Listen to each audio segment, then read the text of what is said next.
ഇപ്പൊ ഈ കരുതൽ എന്ന മൂവി ഇപ്പൊ നേരത്തെ പറഞ്ഞല്ലോ ഈ കെയറിങ് അങ്ങനത്തെ രീതിയിലാണ് വന്നിരിക്കുന്നത്.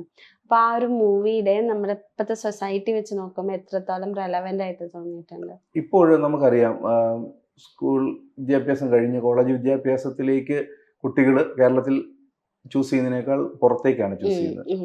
ഇന്ന് നേരത്തെ അത് ബാംഗ്ലൂരും അതുപോലെ മറ്റ് ഇന്ത്യയിലെ തന്നെ മറ്റ് മെട്രോപൊളിറ്റൻ സിറ്റികളായിരുന്നെങ്കിൽ ഇന്ന് എബ്രോഡിലേക്കായി. അങ്ങനെ ചെല്ലുന്നവരെല്ലാം PR എടുത്ത് അവിടെ തന്നെ സെറ്റിലാകുന്ന ഒരു സാഹചര്യത്തിലേക്ക് കാര്യങ്ങൾ പോയിരിക്കുന്നു. അപ്പം നാട്ടിൽ പേരൻസ് ഒറ്റയ്ക്കായി പോകുന്ന ഒരു സിറ്റുവേഷൻ ഉണ്ട്. അപ്പോൾ ഇവിടെ നമുക്ക് പല ഓപ്ഷനുകൾ നമ്മുടെ മുമ്പിലുണ്ട്. ഒന്നെങ്കിൽ അവർ തന്നെ അവരുടെ വീടുകളിൽ താമസിക്കാം, അതല്ലെങ്കിൽ അവരെ നമുക്ക് ഏതെങ്കിലും ഓൾഡ് ഏജ് ഹോമിലാക്കാം.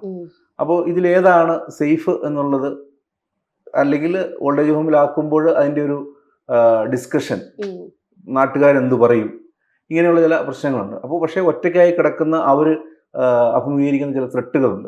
അപ്പോൾ ഇതെല്ലാം ഈ സിനിമയിൽ നമ്മൾ കൊണ്ടുവരാൻ ശ്രമിച്ചിട്ടുണ്ട്. അത് എത്രത്തോളം ഉണ്ട് എന്നുള്ളത് സിനിമ കാണുന്ന പ്രേക്ഷകർ തന്നെ അതിനെ തീരുമാനിക്കും.